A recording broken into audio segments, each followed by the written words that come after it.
Purranque FM, una comuna en sintonía. CLG Radio, la casa donde viven los clásicos. Canal 21, televisión por cable y Noticiario Sur. Son medios de comunicación de CLG Multimedios. CLG Multimedios. Búscanos en redes sociales, descarga la app y llévanos a todas partes. CLG. Atravesando montañas, valles, ríos y lagos, cientos de kilómetros sin frontera de cordillera a mar. Con una exclusiva propuesta radial de permanente sintonía, con música de selección de todos los tiempos, información oportuna y objetiva, un marcado compromiso con los intereses de nuestra gente en el sur de Chile. XUD2, 96.5 MHz, Radio Musicop, la FM. Radio Musicop, 96.5 FM Osorno y Radio Purranque, 104.1 FM Purranque. Presentamos Hablemos Legalmente. Aquí las cosas son como son y no con barnices ni matices. Hablemos Legalmente, un espacio de Baquedano y Claret Abogados, Centro Jurídico Osorno y Dharma Producciones. Hablemos Legalmente, con la conducción de los abogados José Manuel Baquedano, Juan Carlos Claret, Felipe Jordán y Rodrigo Vera Lama. Bienvenidos. Somos campesinos de la raza del troque. Hola, muy buenas tardes a todos nuestros queridos auditores y auditoras. Estamos transmitiendo en vivo desde Radio Musicop en el estudio virtual. Somos Hablemos Legalmente, José Manuel Baquedano, transmitiendo desde la radio número 1 de la frecuencia modulada en Osorno, Chile, y por qué no decirlo, Algarve. Hoy día estamos con mis colegas habituales panelistas, Felipe Jordán y Juan Carlos Claret, a quienes les doy un gran saludo y ellos van a saludar en su perspectiva. Y tenemos una gran invitada de lujo que vamos a presentar a continuación, pero primero saludamos a nuestros panelistas. Hola José Manuel, hola Juan Carlos, y no voy a mencionar el nombre de la invitada para que no aguarde, ¿no es cierto?, la sorpresa, pero la saludo igual. Saludo a todas nuestras auditoras y auditores en esta nueva edición de Hablemos Legalmente de miércoles 19 de junio, un miércoles helado y con menos movimiento, ya que los muchachines parece que la mayoría de los escolares están entraron de vacaciones. Así que hoy día se notó por lo menos un poquito menos de movimiento en el tránsito. Juan Carlos. ¿Cómo estás, Felipe? José Manuel, colega fiscal que también ya ha estado anteriormente en este programa. No voy a adelantar el nombre, pero adelanté algunas pistas. Y nada, un gusto volver a compartir panel después de 3 semanas fuera. Regresé ya aprendiendo a conducir, así que ya no soy un peligro para la seguridad vial de los osorninos y osorninas, ni de la provincia de Osorno. Así que un gusto volver a compartir panel. Sí, Juan Carlos estaba haciendo un curso muy intenso y muy berraco. Bueno, y ahora sí vamos a presentar a una colega muy berraca, muy amiga, muy querida. Ya es de la casa prácticamente, porque como Juan Carlos Claret ya lo había vislumbrado, ha estado compartiendo panel y micrófono con estos panelistas hace bastante rato. Y hoy día vuelve en gloria y majestad la gran fiscal Leila Chaín, que ya no necesita presentación prácticamente. Leila Chaín, ¿cómo estás tú? Qué gusto tenerte en casa. Hola José Manuel, hola Felipe, hola Juan Carlos, hola a todos los auditores y auditoras, por supuesto. Encantada de responder a la invitación tan generosa y a la presentación tan amable que ustedes siempre me hacen. Claro que sí, mi hija. Pues tengo que cambiar este acento que de repente me queda, porque es tan bonito el acento colombiano. Y la Leila me conoce hace mucho tiempo, así que ya conoce mi particular estilo también. Bueno, ¿por qué está Leila Chaín aquí? Ustedes se preguntarán. No solamente porque es una de las fiscales y abogados litigantes de la reforma procesal penal más connotadas de la provincia, sino que recientemente se acaba de anotar un gran triunfo,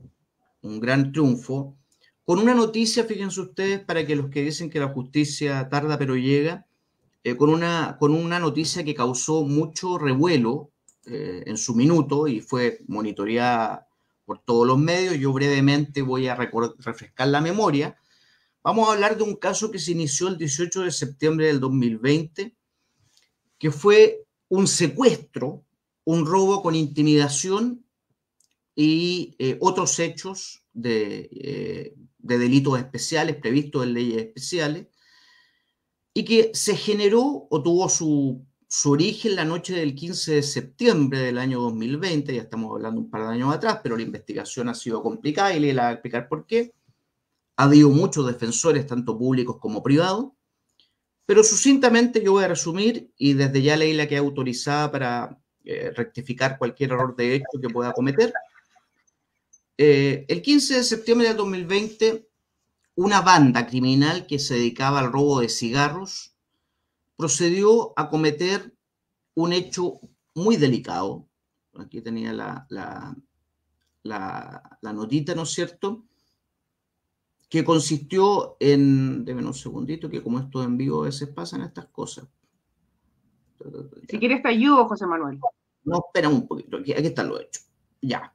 Tomando las palabras de la misma persecutora Chaín de aquella época, voy a reproducir lo que salió publicado en uno de los medios digitales, abro comillas. La fiscal Chaín comentó que investigando algunos delitos en los que se habían utilizado armas, presumiblemente, y que habían afectado a distintos camiones repartidores de la empresa BAC Chile, ex Chile Tabaco, se habían sustraído alrededor de 150 millones de pesos en 3 hechos. Señaló que desde el primer minuto, desde SACFI, que es la unidad especial que dirige, se abocaron a investigar el primer hecho desde diciembre del 2019 y acotó, comillas, personalmente asumí esta investigación en abril del año en curso y en julio ocurre el tercer hecho, es decir, mientras Leila estaba acotada a investigar el primer hecho que había ocurrido, a los pocos meses ocurre un segundo hecho de las mismas características. Y es así como se descubrió, en conjunto con el trabajo del equipo de focos de la Brigada Investigadora de Robos de la PDI, la existencia de una agrupación criminal dedicada a cometer este tipo de ilícitos y que planificaba sustraer especies desde la bodega de BAC Chile, ex Chile Tabacos, ubicada en el Parque Industrial Anticura. Sucintamente, aquí hubo un hecho de violencia, porque se estableció que 6 sujetos concertados previamente y en vehículos, usando 6 vehículos de distinta característica, que ya habían estudiado los movimientos de la empresa, iban a secuestrar al encargado de cerrar el local, quien tenía las llaves del local. Y acotó que, comillas, así lo hicieron la noche del 15 de septiembre a metros de su casa. Lo reducen y lo ingresan a uno de los camiones 3/4 que habían arrendado en la región metropolitana, porque esta banda criminal había arrendado vehículos de la región metropolitana, para poder sacar las especies de la bodega, que eran alrededor de 800 cajas de cigarrillos, avaluadas en un total aproximado de 1.800 millones de pesos, según dan cuenta los noticieros de la época cuando se cometió lo hecho. Ahí, Leila, tú me puedes complementar algunas cosas que puedo haber dejado fuera, pero quería refrescar de qué vamos a hablar, porque es un hecho importante en primer lugar, porque uno de los delitos, todos los delitos violentos son importantes, pero este delito de secuestro, de amordazar a uno de los funcionarios de la empresa, de entrar con ese grado de planificación que tuvieron los hechores, no es o no era muy común en la provincia, ni menos en contexto de pandemia. Ahora sí, Leila, la palabra es tuya. Sí, bueno, sí, así es. La verdad es que es una investigación que nos llevó bastante tiempo. Son 3 hechos en total, bueno, 4. Son 3 delitos iniciales, uno en el 1 de diciembre del año 2019, enero 2020, julio 2020 y septiembre del año 2020. Los 2 primeros habían ocurrido antes de que yo me hiciera cargo de la Fiscalía de SACFI en Osorno y se habían entregado las investigaciones a la Policía de Carabineros y de Investigaciones respectivamente. Luego yo asumo en abril, en plena pandemia, y bueno, todos sabemos lo que pasó en pandemia, entonces la verdad es que las policías estaban en controles sanitarios, en fiscalización de los permisos, en barreras, recuerden que teníamos bloqueado el acceso a Osorno, etcétera. Entonces, la verdad es que durante los primeros meses no pasa mucho, hasta que ya en junio del año 2020, yo empiezo a pedir cuenta de ciertas instrucciones, porque el primero, hecho 1 y 2 eran muy similares, y tú decías amordazados, pero la verdad es que ya hubo secuestro en los 2 primeros hechos, de los choferes repartidores de los cigarrillos en la ciudad, que eran abordados en los comercios, los que tenían que realizar las entregas. Allí eran abordados con inhibidores de señal, con armas aparentemente de fuego, y eran esposados al interior de las cargovanos, de las carrocerías de los vehículos repartidores, trasladados contra su voluntad a bordo del mismo vehículo, hasta un sector alejado, hasta 12 o 13 kilómetros en alguna oportunidad, para allí, provistos de otro transporte, otro camión de semejantes características, realizar el trasvasije de la mercadería valiosísima. Los cigarros, todos sabemos lo que cuesta una cajetilla de cigarros, alrededor de 5.000 pesos cada cajetilla. Cada caja tenía 500 cajetillas de cigarros. Entonces ustedes, y eran 42, 50, 70 cajas cada vez. Entonces era un negocio muy lucrativo, porque en un espacio bastante reducido de volumen, ¿no es verdad?, podían hacerse de un botín bastante cuantioso. Entonces, como hecho 1 y hecho 2 eran similares, habíamos, tanto el fiscal que me precedió en SACFI, Daniel Alvarado, como, bueno, cuando yo llegué, notamos esta situación, estas semejanzas, y decidimos indagar conjuntamente los dos primeros. En eso estábamos cuando ocurre el tercer hecho, en julio, y allí, bueno, todos sabemos, por eso es tan relevante hacer las denuncias, nosotros somos majaderos, ¿cierto? Yo, los fiscales, decir que es tan relevante hacer las denuncias de la manera más oportuna posible, porque obviamente la calidad de la prueba, la cantidad de prueba y de evidencia que se puede recolectar aumenta muchísimo cuando estamos hablando de denuncias, digamos, prematuras, precoces o cercanas a la ocurrencia de los hechos. Surge este nuevo delito en julio del año 2020, con el mismo modus operandi, llamémoslo de esa manera, esposas de seguridad como las que usan las policías, ¿no es verdad?, que era como un sello característico, y seguimos investigando y logramos, ¿no es verdad?, reunir cierta información que nos permitió obtener algunos teléfonos y de esta manera algunos tráficos telefónicos y algunas interceptaciones en septiembre del año 2020, y allí cuando comenzamos a escuchar a algunos de los miembros de esta organización criminal, nos dimos cuenta que lo que estaban haciendo era planificar precisamente la irrupción a las bodegas de BAT o British American Tobacco Chile en Osorno, a través de la determinación por vigilancias. Estuvieron como 15 días vigilando los trayectos, las rutinas, los desplazamientos para descubrir a la persona del encargado, su lugar de domicilio, etcétera, y de esta manera poder esperarlo en las cercanías de su domicilio, lo cual ocurrió en la noche del 15 de septiembre. Lo secuestran y lo llevan a la bodega, les piden las llaves de acceso, las claves de la... Pero más sofisticado que aquello, y lo que habla, por supuesto, de una organización, ¿no es verdad?, importante. La mayoría de los sujetos, además, con domicilio en la región metropolitana, es decir, son personas que estaban actuando a 1.000 kilómetros de distancia de su lugar de origen, gracias al contacto de 2 o 3 locales, encabezados por un sujeto principal, ¿no es verdad?, que había sido, como suele ocurrir en estos casos, trabajador de la empresa en la región, en otra ciudad, y por lo tanto conocía las dinámicas de los repartidores, etc. Y es así como, para asegurar el resultado, lo que hacen estas personas es cortar, yo no sé si ustedes se acordarán, pero yo creo que sí, porque estábamos todos tan pendientes de Internet en época de pandemia, que el 15 de septiembre hubo, y de hecho si uno consulta los medios digitales de la época, se puede constatar que el día 15 de septiembre, en horas de la tarde, hubo un pseudo apagón de internet de varias compañías telefónicas y la verdad es que afectó hasta Valdivia y al sur.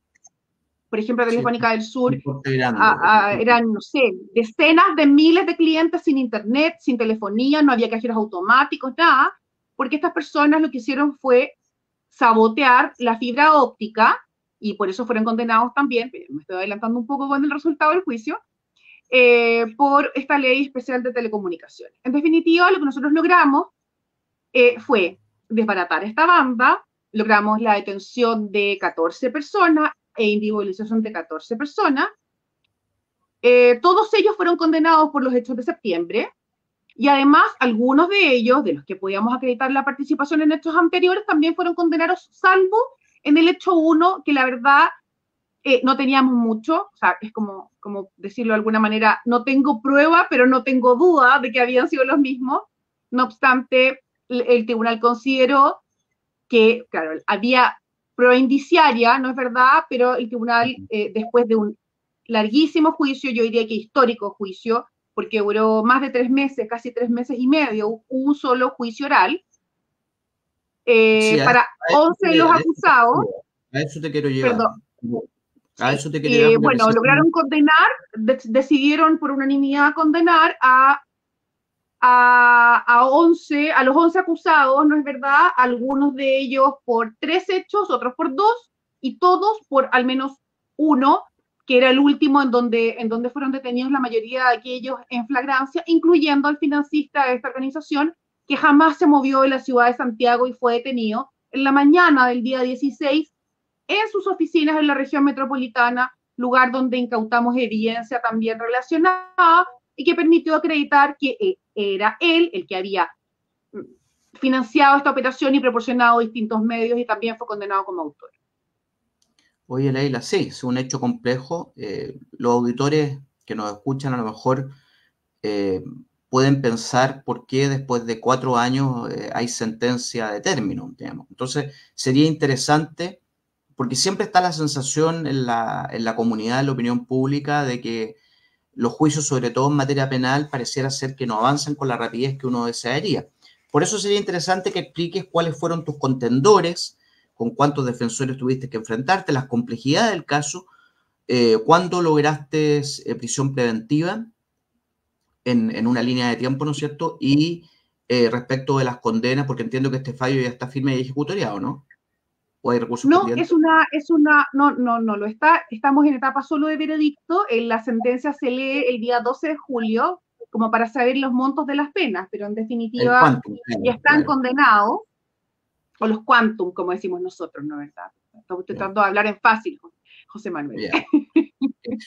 Entonces, la verdad es que... En todo caso, ¿para todos pediste pena efectiva o hay pena de...? No, por supuesto.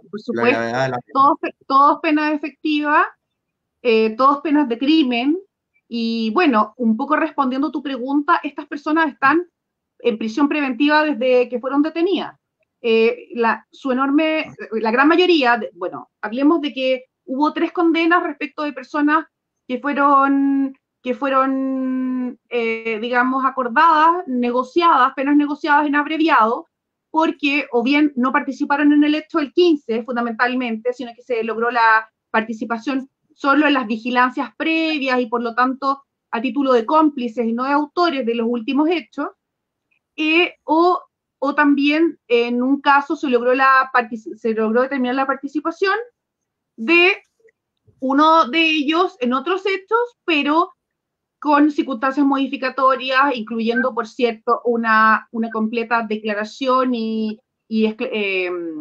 al respecto, y también que fue tomada y fue relevante como un método para inculpar también a los demás y obtener más prueba que nos permitiera reforzar la participación de los otros. Entonces, la ley lo permite, en un procedimiento abreviado está esta alternativa de negociación, pero en lo concreto, estas personas se demoró muchísimo el juicio, o sea, mucho más de lo que a mí me hubiese gustado. Si bien es cierto, la investigación fue bastante compleja, porque se incautaron decenas de teléfonos celulares que tuvieron que periciarse, extraerse información, los llevamos a 3 laboratorios distintos porque a veces hay algunos programas que abren unos celulares y otros no. Entonces, queríamos de verdad agotar los medios. Hicimos 3 extracciones distintas de información hasta que logramos obtener la mayor cantidad de información, valga la redundancia, de estos teléfonos. Se habían incautado inhibidores de señal, tenían que ir a peritaje para que nos dijeran que era un inhibidor de señal y así un montón de otras diligencias. Pero la verdad es que aún así nuestra investigación, yo diría que se acotó así hasta las últimas diligencias, probablemente a principios del año 2022, ¿ya? Luego fueron las propias defensas las que estratégicamente, digamos, estuvieron dilatando el procedimiento, porque sus representados estaban todos presos preventivos. Primero, solicitando diligencias, y luego yo presenté la acusación en junio del año 2022, no, en noviembre del año 2022, después de que me habían pedido plazo para acceder a los teléfonos ellos, hacer peritajes privados, que al final nunca se hicieron, valga la redundancia, o sea, valga decir, ¿no? Pero bueno, te estoy contando lo que pasó.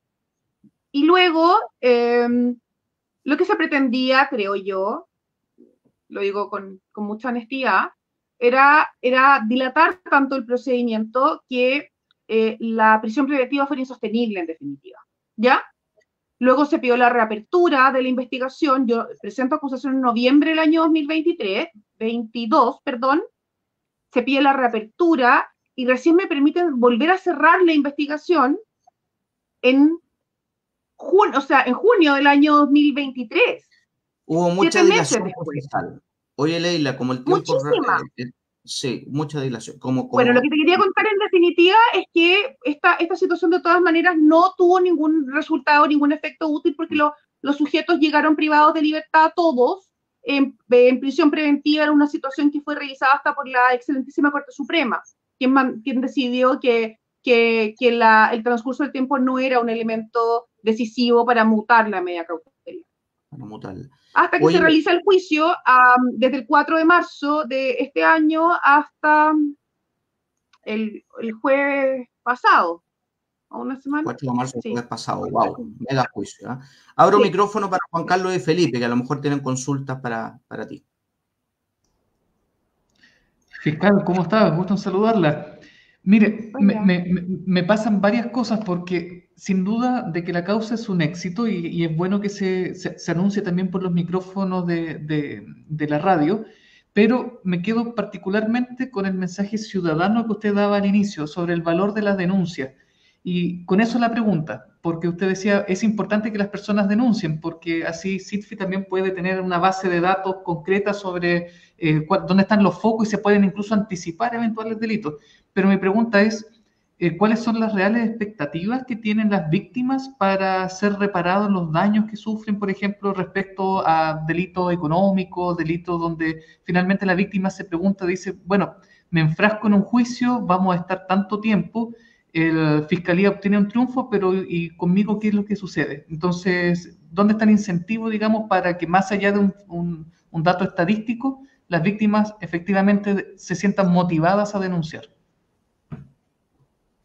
Bueno, yo quisiera recoger un poco tus palabras, pero me parece que allí hay un presupuesto, o tu pregunta descansa sobre un presupuesto del que no puedo estar completamente de acuerdo. Y que es que la reparación de una víctima debe ser económica, ¿ya? Todos sabemos, todos somos abogados acá y sabemos que de un hecho punible surgen distintos tipos de responsabilidades. Una es la responsabilidad penal, que es la que nosotros perseguimos como persecutores estatales, como representantes del Estado, como fiscales en definitiva. Nosotros no perseguimos la reparación desde el punto de vista económico o civil. Eso, por regla general... ¿Perdón? Tampoco como fiscales representan a la víctima, porque ahí la víctima puede ejercer a través de un abogado querellante, por ejemplo. Así es, no representamos estrictamente a la víctima, aun cuando, por supuesto, que el restablecimiento del imperio del derecho y la obtención de una condena como una contraprestación justa y proporcional a un ilícito que es precisamente una conducta, digamos, que rompe con el orden social, es un querer tanto de la víctima como del Estado. Ahí hay digamos, una comunión de voluntades, por decirlo de alguna manera. Pero hay muchas veces en que en los delitos de distinto tipo, por ejemplo, en este caso, había seguros asociados. La compañía tiene seguros asociados, por lo tanto, la pérdida económica no era relevante. Sin embargo, el hecho de que sus trabajadores o sus colaboradores fueran secuestrados y se expusieran a este nivel de violencia de manera reiterada, hablaba de un flanco abierto de cualquier riesgo, porque de hecho algunos fueron lesionados, etcétera. Entonces, sí, mira, sí, yo te sigo en esa línea y concuerdo con que cuando la paz social se rompe y hay que dar señales a la comunidad de que el Estado responde con toda la fuerza necesaria para restablecerla, y eso evidentemente implica el castigo de los culpables, idealmente en cárcel efectiva, en presidio efectivo. Oye, se nos están yendo... Yo espero que les dé más de 20 años. Efectivamente, no, son penas fuertes. Leila, antes de... porque oye, qué rápido pasó el primer bloque. Bueno, contigo siempre entretenida. Mira, también me gustaría que converses, porque entendemos de que has sido nombrada en un nuevo cargo recientemente. Sí, la verdad es que yo me estoy despidiendo de la región de los lagos, y a eso vengo también. Sí, bueno. Aprovecho este micrófono y esta oportunidad para agradecer, desde luego, quedar disponible como mi nuevo cargo, desde luego, pero me estoy despidiendo de la región. Después de 16 años en la región de los lagos, emprendo nuevos rumbos aquí cerquita, en la región de los ríos, que depende de otra fiscalía regional, evidentemente. Soy la nueva fiscal y jefe de la Unión, y de hecho vengo llegando de Santiago, luego de haber participado en un curso muy interesante de Naciones Unidas para el combate del crimen organizado y drogas, en una capacitación que estuve el lunes, martes y miércoles, representando a ya mi nueva fiscalía en la investigación de criptomonedas y, en definitiva, monedas virtuales, y la incautación, la investigación de estos elementos y su seguimiento como digamos, ganancias para lavado de activos y todos los delitos asociados, particularmente como delito base, la trata de personas y el tráfico de migrantes. Oye, tema súper de actualidad, muy interesante, súper, muy fresco. Sí, estamos a la vanguardia. La vanguardia. Oiga, bueno, la nueva fiscal jefe de la Unión que nos visita, pero que no se despida, porque la Unión es ciudad vecina, independiente que efectivamente es otra región, políticamente o administrativamente hablando, pero sigue siendo vecina y una más de la casa, así que me permito, en nombre del equipo presente aquí, felicitarte por ese triunfo del juicio larguísimo de marzo a esta fecha. Bueno, nuestros auditores saben, ya lo hemos comentado en programas anteriores, que Leila es una fiscal con mucha experiencia porque nació con la reforma, fue de las primeras fiscales de la reforma procesal penal cuando debutó en Chile, cambiando el sistema de enjuiciamiento criminal. Así es que, ¿qué te puedo decir? Pues felicitarte nuevamente, los mejores deseos en la Unión, como una muy difícil, ¿eh? Tú sabes que en la Unión han ocurrido casos y crímenes hasta para escribir una novela de misterio. Todos recordamos el caso del joven Jordan, no me acuerdo el apellido en este minuto, que desapareció y hasta el día de hoy nunca más se supo. Esto fue un hecho de lo que ocurrió en la década de los 90. Sí, lo sé. Así es. Pero mira, lo fácil nunca ha sido lo mío. Recuerda que cuando estuve en Río Negro, y también una comuna chiquitita, tuvimos ahí varios casos como muy connotados, muy truculentos, y otros con mucha publicidad. también muy de conmoción pública, digamos. No me caracterizo por ser fanática de los desafíos fáciles, pero sí, pero me voy muy tranquila y me voy muy contenta después de este triunfo, como tú lo señalas. Eran 5 abogados defensores, 11 acusados, todos con distintas pretensiones y discutieron todo, con mucho incidente. Uno de esos abogados era un abogado bastante connotado en los medios faranduleros, era Manríquez, ¿no? El colega Juan Carlos Manríquez, creo, si no me equivoco. Él renunció, estuvo de abogado de uno de los acusados, pero renunció y fue Leonardo Bataglia, que también es otro connotado abogado santellino. Sí, que en definitiva estuvo con nosotros en el juicio, digamos, no con nosotros, sí, contra la fiscalía. Bueno, mi querida Leila del estudio, me están prendiendo los rojos porque ya estamos en hora de publicidad, así que un abrazo muy grande y todos los mejores deseos para ti, y esperamos nuevamente compartir para que nos vayas contando tus nuevas noticias y novedades desde la vecina. No, pues no es provincia, es capital de provincia, desde la Unión. Es capital de provincia, sí. De capital del rancho. Un abrazo, Felipe, que no te escuché hoy día, perdón. Gracias a todos, gracias, y siempre a vuestra disposición. A ti, oye, ya lo que pasa es que todo el mundo habla y yo obviamente soy el que menos habla, bueno, lo siento. No, te felicito por tu nuevo cargo. En realidad estamos acá al ladito, así que yo me imagino que incluso vas a seguir viendo nosotros. Así que... Sí, por supuesto. Ya, no, te felicito. Y iremos a litigar para la unión, mi hija. Ya. Un abrazo muy cariñoso a Leila. Nos vemos, un abrazo. Nos vemos y vamos a publicidad con nuestros auspiciadores y estamos nuevamente con ustedes. Gracias, Leila. 18 horas, 32 minutos.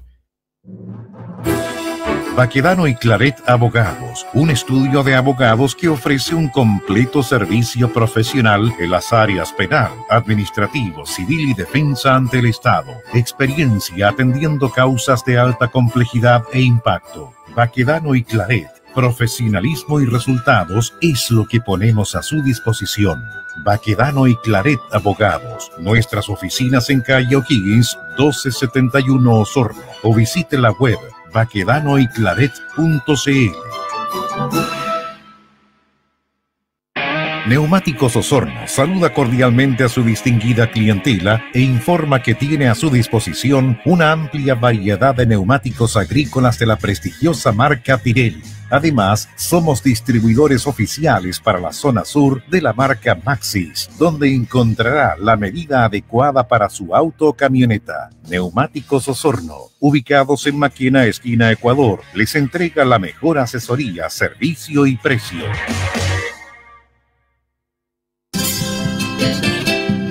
Loncomilla, ingeniería industrial, líder en venta de motores eléctricos en el sur de Chile, con un amplio stock en su sala de ventas ubicada en Santa María 1685, Osorno. Venta de motores monofásicos y trifásicos en las marcas más reconocidas del mercado internacional, con entrega inmediata en potencias de 0,5 a 30 HP. Visítanos en Guillermo Mata 507 o en Santa María 1685 en la ciudad de Osorno. Conoce nuestro trabajo en redes sociales, Facebook, Instagram, LinkedIn o en www.bobinadosloncomilla.cl. Comunícate con nosotros a contacto@bobinadosloncomilla.cl o al fono 642 24 3505 642 23 5100.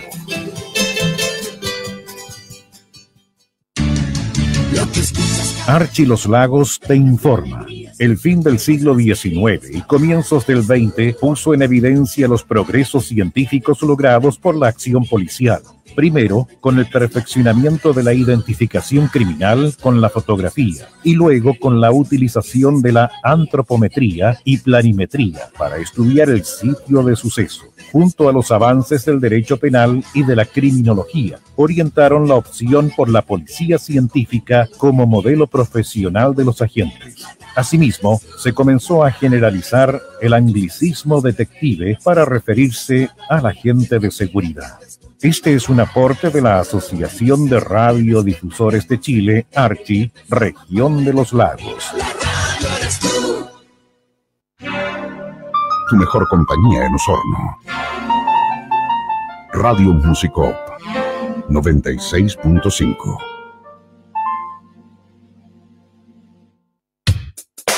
En Radio Musicop 96.5 FM Osorno y Radio Purranque 104.1 FM Purranque. Estamos presentando Hablemos Legalmente, donde las cosas son como son y no con barnices ni matices. Hablemos Legalmente, un espacio de Baquedano y Claret Abogados, Centro Jurídico Osorno y Dharma Producciones, con la conducción de los abogados José Manuel Baquedano, Juan Carlos Claret, Felipe Jordán y Rodrigo Vera Lama. Somos campesinos de la raza del troqué. De vuelta en el aire con ustedes, Hablemos Legalmente, José Manuel Baquedano, y bueno, muy contento de esta invitada que tuvimos, que siempre es interesante conocer del avance de causas de alta complejidad y ver que la justicia actúa. Eso siempre es confortante. Pasamos al segundo bloque de discusión sobre estos temas de relevancia jurídica y vamos a esta vez irnos hacia otro tema. Salimos del derecho penal, salimos de la persecución criminal y vamos a hablar de un tema que toca directamente el bolsillo. Fíjense lo que les digo, el bolsillo de todos nuestros auditores y auditoras, mío, tuyo, vuestro, todas las conjugaciones de vida y por haber, porque vamos a hablar del tremendo impacto y miedo, por qué no decirlo, que ha creado el alza en las cuentas de la luz. Usted señor, usted que va manejando su vehículo por todo el radio que cubre la frecuencia de Musicop, usted dirá, sí, ¿esto me va a afectar a mí? Sí señor, esto lo va a afectar y drásticamente. Y para ello, el abogado especialista en esta materia, que es nuestro querido amigo y colega Felipe Jordán, a quien cedo el micrófono. Bueno, en primer lugar, aclarar que no soy especialista. En segundo lugar, esto no es un tema que tenga que ver con temas jurídicos, así que esto está dentro de mi espacio, que son variedades. No, bueno, variedades. Tiene que ver. Claro, hablemos legalmente. Habitualmente tocamos temas jurídicos, pero también tocamos otras cosas. Por Dios, Jordán, te sales del formato. Es un tema que de todas maneras, ley de protección al consumidor puede eventualmente caer en los jurídicos. No, pero no le eches pelo a la sopa, hijito, no le eches pelo a la sopa. Habla entonces con esta modestia que te caracteriza, Jordán. Fuera de broma, el tema está complicado porque, bueno, uno de los gastos que todas las familias en este país tienen, un costo importante, es la energía eléctrica. Se ha anunciado tarifa, ¿no es cierto? Y la gente, obviamente, asustada porque dice que esto va a subir hasta el 60 y tantos % en las cuentas de la luz. Y el problema es que es un tema súper técnico y tiene un origen que en realidad la gente no se acuerda, ¿no es cierto? Y siempre tienden a echar la culpa, por ejemplo, aquí, la que nos entrega la energía, la empresa chula SAES. Dicen, estos ladrones de SAES, San Santiago de Enel, estos ladrones de Enel. Pero la verdad es que es un tema bastante más complejo que eso. Bueno, el tema es que yo estuve leyendo, porque obviamente no soy experto en el tema, así que estuve siguiendo un poco una entrevista que se hizo a un colega, un abogado Andrés Romero, que él fue secretario ejecutivo de la Comisión Nacional de Energía y que se le entrevistó precisamente frente a este tema. Y bueno, y el asunto es que es de tal impacto esto que, y vuelvo un poquito atrás, a raíz del costo que va a significar en los bolsillos de todas las familias, que hoy día, escuchando al ministro Marcel, ministro de Economía, ministro de Hacienda, perdón, señaló de que esto obviamente que va a impactar en la inflación. Y por eso precisamente el Banco Central hoy día, que tenía la fijación de IPON, no modificó, porque todos estaban expectantes de que bajara un poco la tasa de interés, y no bajó la tasa de interés precisamente porque en el Banco Central dijeron, ojo, con este alza que se viene de las cuentas de la luz, lo más probable es que la inflación no va a bajar. Entonces, nosotros no podemos llegar y, en definitiva, pegar una disminución, una bajada de la tasa de intereses, porque esto va a redundar en una mayor inflación o aumento de la inflación. Bueno, en definitiva... Eso fue muy negativo. Fíjate, yo estaba feliz a título personal con que baje la tasa de interés, porque bajando la tasa de interés desde los deudores hipotecarios a de crédito Sí, de claro, consumo, que gran parte del país, digamos, están en esa parada, salimos beneficiados, digamos. Triste Así la es. noticia que tú nos das, pues, hijito. Triste la Bueno, noticia. ¿qué pasó acá? ¿Cuál es el origen? Y aquí este niño, Andrés Romero, explica un tema que es el ABC. Cuando uno le llega, ¿no es cierto?, para que los auditores entiendan, cuando a uno le llega una cuenta de la luz, supongamos, para facilitar el tema, la cuenta de luz sale 1.000 pesos, supongamos. Ya, de esos 1.000 pesos, esa cuenta está compuesta de 3 componentes. Yo podría exhibir una cuenta a lo mejor en pantalla para que tú la expliques, ¿eh? Ya, pero no ahora, no, por favor, no me eches ahí. Tenemos un componente que es generación, un componente que es transmisión y un componente que es distribución. Es decir, tenemos un señor que genera, por ejemplo, empresa Endesa con sus centrales hidroeléctricas. Ya. El componente más caro es ese, generación, 70% del valor de la cuenta. De la cuenta que me llega a mí, que son 1.000 pesos, 700 hay que pagárselo, ¿no es cierto?, a la empresa Endesa, que es la que genera la energía eléctrica. Después hay una empresa, un señor que agarra esa energía, que está, por ejemplo, en Colbún, y la trae, ¿no es cierto?, desde el sistema interconectado hasta Osorno. Eso se llama el componente transmisión, que esa es otra empresa. Ya, por ejemplo, la más importante, que la más grande, es Transelec. Entonces, un 10% del valor de la cuenta se tiene que pagar a este señor que nos trae la energía hasta Osorno. Y finalmente, en Osorno, que nos distribuye la energía a nuestros hogares, es, en este caso, SAESA, que es la empresa distribuidora, que ella se lleva entre un 15 y un 20% del valor total de la cuenta. Entonces, eso es muy importante tenerlo en claro, porque toda la gente es pochica con el primero que ve, que es la empresa distribuidora, pero en realidad la distribuidora es la que se lleva la tajada o una parte pequeña. El que se lleva la parte más grande es el componente generación. Y lo que hace SAESA recibe los 1.000 pesos. Y de esos 1.000 pesos, pero déjame tener esta idea. SAESA recibe, ¿no es cierto?, los 1.000 pesos y de esos 1.000 pesos, 700 se los tiene que pagar a la empresa generadora y los otros 10 pesos se los tiene que pagar, ¿no es cierto?, a la empresa transmisora. Disculpa, dime ahora. No, que la empresa generadora es Endesa. Quería que me corrobore esa información, porque Endesa a lo mejor aquí en el sur es lejana y poco conocida, pero Endesa es una gran eléctrica. Es una de las generadoras, claro, pero de la más grande. De las más grandes. ¿Y Chilectra sigue vigente? Chilectra, no tengo idea. En la zona central, no creo que en él. Chilectra no fue cambiado por el... Creo que la compró en él. En él, tal cual. Ahí está la cosa. Bueno, y eso es para que se entendiera, eso es el primer elemento, el componente de la cuenta. Ahora, vamos al origen de esta deuda. Y el origen de esta deuda se encuentra el año 2019 o fines de 2018 con el estallido social. Entonces, quedó tal debacle, ¿no es cierto?, que el gobierno dijo en ese minuto, chuta, aquí la gente está toda sonada y resulta de que si le aumentamos, ¿no es cierto?, el valor de las cuentas, una forma de apoyar a la gente, ¿no es cierto?, era congelar, ¿no es cierto?, las cuentas de la luz, que no se fueran reajustando. Y se salió una primera ley, que fue la ley que se llamó la PEC 1. Y esta PEC 1 lo que hizo, ¿no es cierto?, fue anular el alza que tenía que aplicarse en el primer semestre, o mejor dicho, en el segundo semestre del año 2019, que era del 9,2% a las cuentas. Y, en definitiva, lo que hizo esta ley es decir, no, señores, vamos a mantener el mismo valor de la tarifa eléctrica que teníamos al primer semestre del 2019 y vamos a crear un colchoncito, ¿no es cierto?, de 1.350 millones de dólares y vamos a esperar de que, obviamente, la nueva aplicación del alza vaya llenando este colchoncito, que en definitiva era una deuda cuyo acreedor, ¿no es cierto?, eran las empresas eléctricas, ya básicamente las generadoras.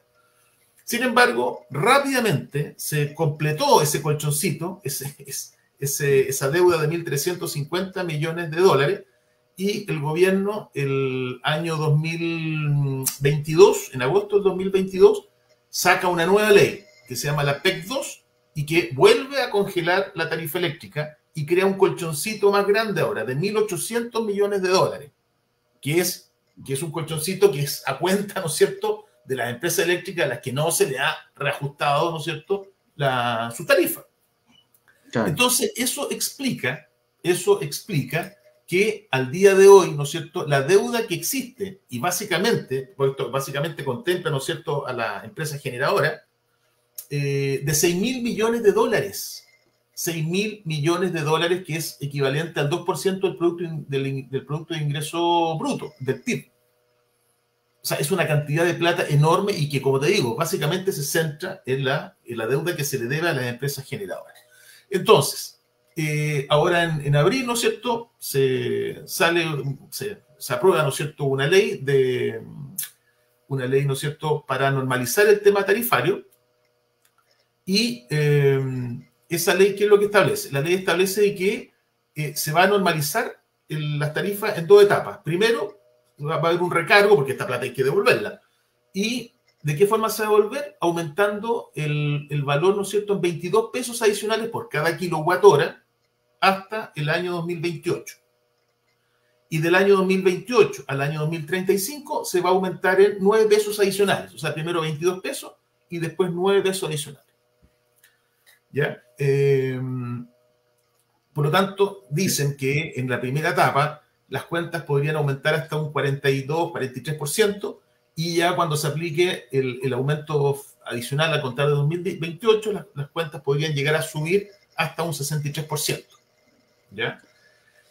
Ahora, los pantalones.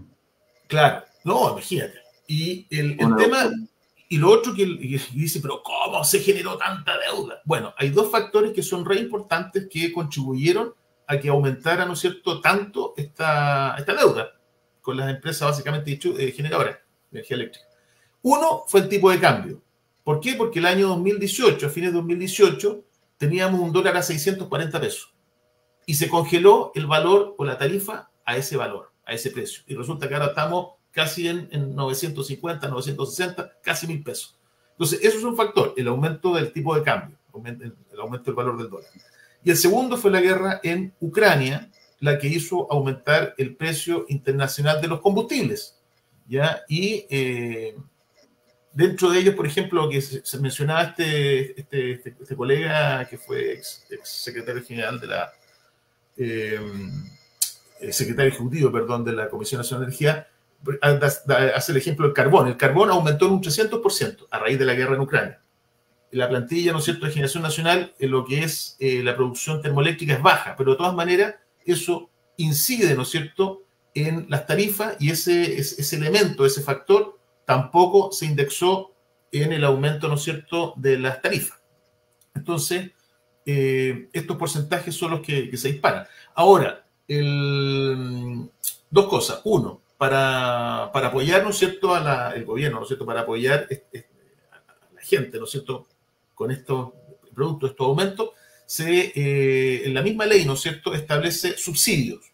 Sin embargo, los subsidios, ¿no es cierto?, no son muy generosos porque van a beneficiar, dicen acá, a cerca de 1 millón de hogares, ¿ya? Y en vez de aumentarle hasta un 63%, o en la primera etapa hasta un 40 y tantos por ciento, va a aumentar solo hasta un 26%. Pero este subsidio, a pesar de que llega o llegaría a 1 millón de hogares, no va a alcanzar a cubrir el 100% de los hogares más pobres. Eso es un tema. Y lo otro que estaba leyendo aparte, que aquí no lo menciona en esta entrevista, es que el aumento podría ser aún más. ¿Por qué? Porque cuando, y esto a raíz de la Comisión Nacional de Energía, siempre estuvo, no en contra, pero criticó el proyecto de ley que se aprobó finalmente, porque esa reajustabilidad, ¿no es cierto?, para devolver lo que se debe, básicamente consideró el componente generación. ¿Ya? Pero no incluyó, ¿no es cierto?, los otros componentes en un porcentaje interesante. Y lo que estaba leyendo ahora recién era de que un componente que no se incluyó directamente, ¿no es cierto?, es el de transmisión. Y dicen de que hay un cargo que se llama Cargo Único de Transmisión Nacional. Y ese cargo único va a aumentar en un 103,2%. Son noticias muy desalentadoras para los bolsillos. Qué lástima.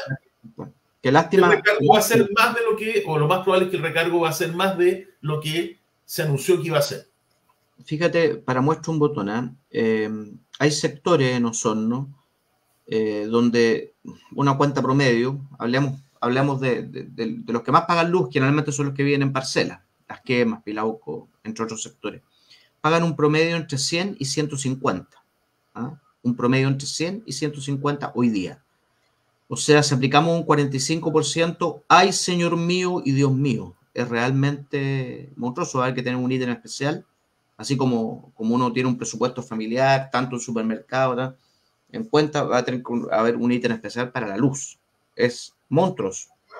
Bueno, pero esperemos que las circunstancias cambien. Siempre hay esperanza. Puede operar una cláusula Rebus Six Standibus, un cambio fundamental en las circunstancias y volvemos a tener noticias positivas. Mira, y un ejemplo que lo estoy viendo ahora, que no había alcanzado a ver esto con detalle.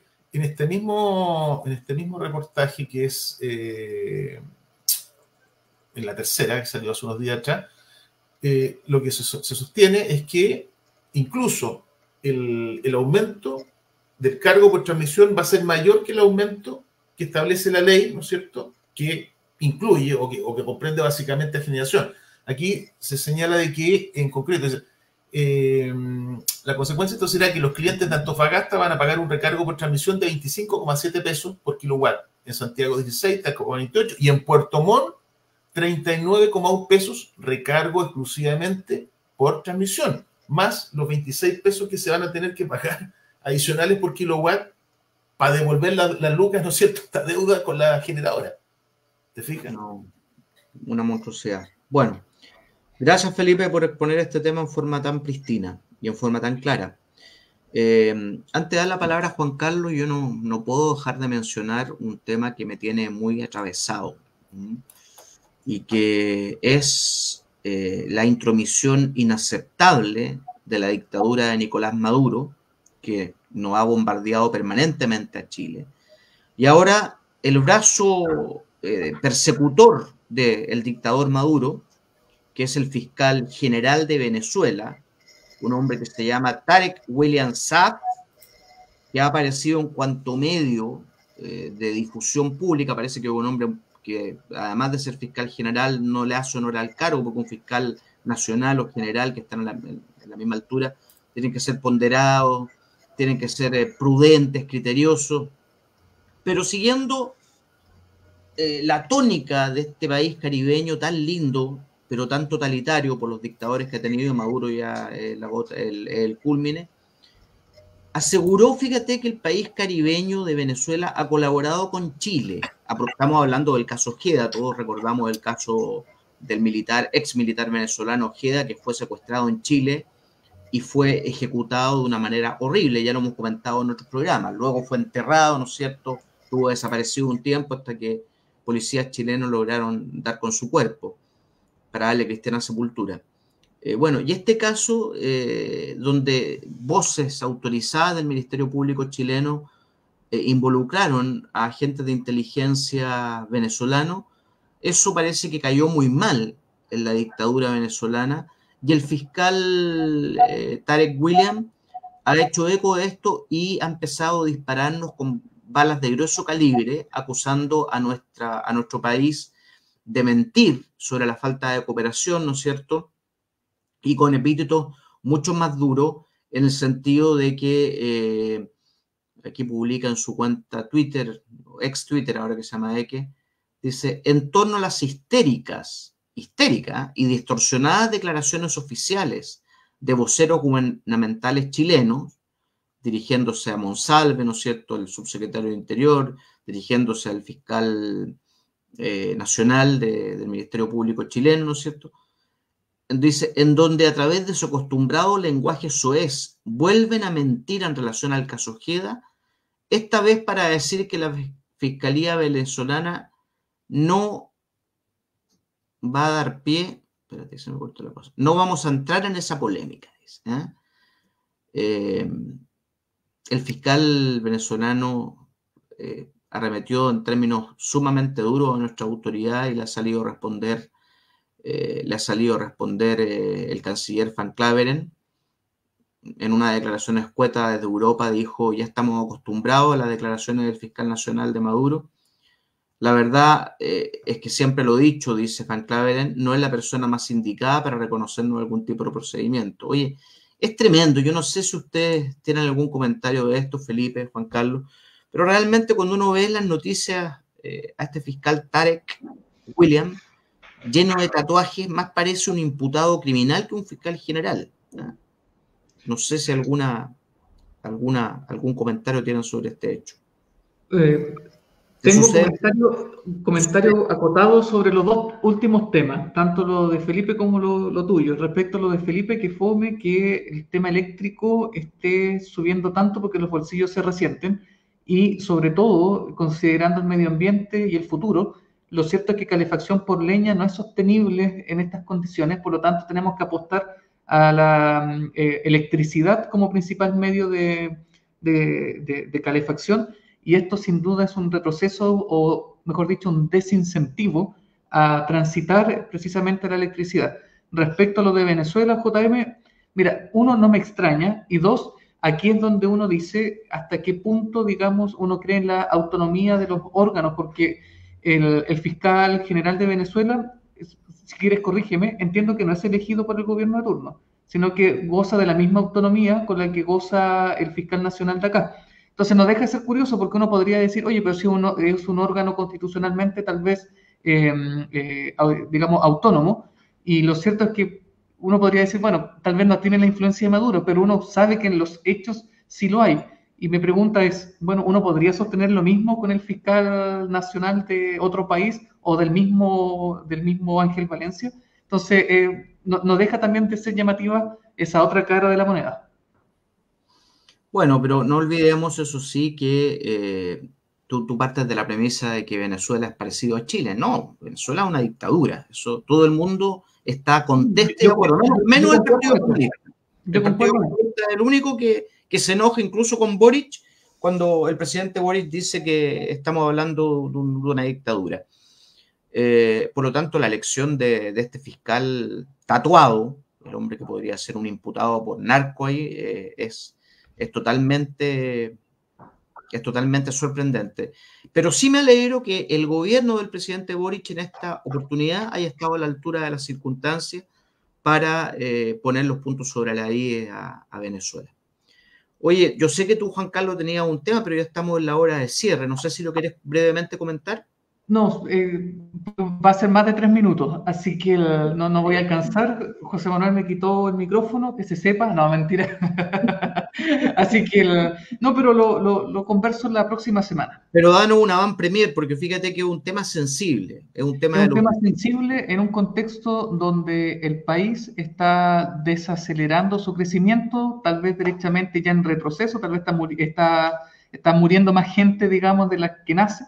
Y donde también la población chilena está enfrentando desafíos en cuanto a la pirámide poblacional, es decir, la gente vive más, por lo tanto hay más población adulto mayor que infantes, y en ese contexto, bueno, tal vez sería poner los ojos en Japón, un país que se ha occidentalizado. En Japón, un país que se ha occidentalizado y que, al igual que Chile, está enfrentando desafíos en temas de envejecimiento y sobre el cual hay nuevos problemas en materia de derecho penal, que yo creo que es importante que por lo menos conversemos sobre esto para poder anticiparnos a cuáles podrían ser los desafíos que como país tengamos en corto plazo. Así que los dejo desde ya invitados el próximo miércoles a conocer la historia de Toshio Takata. Mira qué interesante el tema. En realidad es un tema interesante. Yo reconozco que ahí me salí del libreto pero a mí se me atraviesa este fiscal que tiene un nombre muy curioso y un aspecto más curioso aún. No, es una falta de respeto por donde se le mire, digamos, eso estoy de acuerdo. Pero fíjate que, bueno, yo que suelo ser muy crítico de la administración Boric, yo le reconozco, sí, le doy crédito por lo de Argentina en la Antártica, que la declaración firme de Gabriel Boric hizo que los argentinos retiraran de inmediato esos paneles solares en territorio chileno, en la Antártica, y eso fue muy bueno. Y también la respuesta al fiscal de la dictadura de Maduro. Así que bueno. Es que en el fondo, JM, tienes un corazón frente amplista. Defendiste a Fidel Espinosa, ahora Gabriel Boric. Mira cómo están las cosas. Oye, parece que sí, parece que me estoy mutando hoy. No sé qué está pasando. Oye, no, y Espinosa bien, sí. Fidel Espinosa ha hecho declaraciones muy berracas también. muy berraca. Tenemos que invitar a Fidel Espinosa y siempre se me da, tengo varios temas en carpeta, pero lo vamos a invitar. Tienes que hacerle al senador. No, tenemos que ubicar un espacio en que tú no estés, sí. Bueno, Felipito, ¿quiere acotar algo antes de terminar? Usted que es el hombre que siempre toca temas, ¿nos quiere recomendar algún vino, a lo mejor un Carmenero, un Syrah? ¿A usted que le gusta hablar de temas que no son jurídicos? Tú te ríes de mi espacio, de las variedades, pero fíjate que eso a la gente le llama más la atención que a veces que estar escuchando temas necesariamente trasfondo jurídico. O sea, hay que ser variado, como su nombre lo dice, variedad. Hay que ser variado, si no, en eso tienes toda la razón. Y bueno, también que sepa la audiencia que Felipe Jordán es un gran gourmet, es un gran cocinero y sabe mucho de vino, así que podríamos también a lo mejor restar unos minutitos para que nos dé algún buen consejo sobre esa materia. La próxima semana les puedo dar un par de consejos. De recetas. Esta cosa del vino y la comida, como todas las cosas, los gustos son de uno, o sea, te fijas. Hay un gran dicho que dice que el mejor vino es el que le gusta a uno, independiente de que tal sea objetivamente. Así es. Bueno, mis queridos auditores y auditoras, hemos llegado al final del programa. Como siempre, un agrado navegar esta hora en los micrófonos de Musicop y de Purranque FM. No hay que nunca olvidar a Purranque FM porque es una comuna que queremos mucho, como toda nuestra hermosa provincia. Así que sin más, yo me despido. Esperamos que nos acompañe Rodrigo Vera el próximo miércoles, que está hoy día con una agenda muy complicada. Y bueno, a Felipe y Juan Carlos nos estamos viendo y que tengan un buen término de semana. Y disfruten mañana, jueves, feriado. Disfruten, descansen, hagan oración también. Yo me despido. Así es. Chao. Ya, pues será hasta el próximo miércoles. Que estén bien. Chao, chao. En Radio Musicop 96.5 FM Osorno y Radio Purranque 104.1 FM Purranque hemos presentado Hablemos Legalmente. Aquí las cosas son como son y no con barnices ni matices. Hablemos Legalmente, un espacio de Baquedano y Claret Abogados, Centro Jurídico Osorno y Dharma Producciones, con la conducción de los abogados José Manuel Baquedano, Juan Carlos Claret, Felipe Jordán y Rodrigo Vera Lama. Hablemos Legalmente, disponible en todas nuestras plataformas. Somos campesinos de la raza del troqué, jamás un turista de...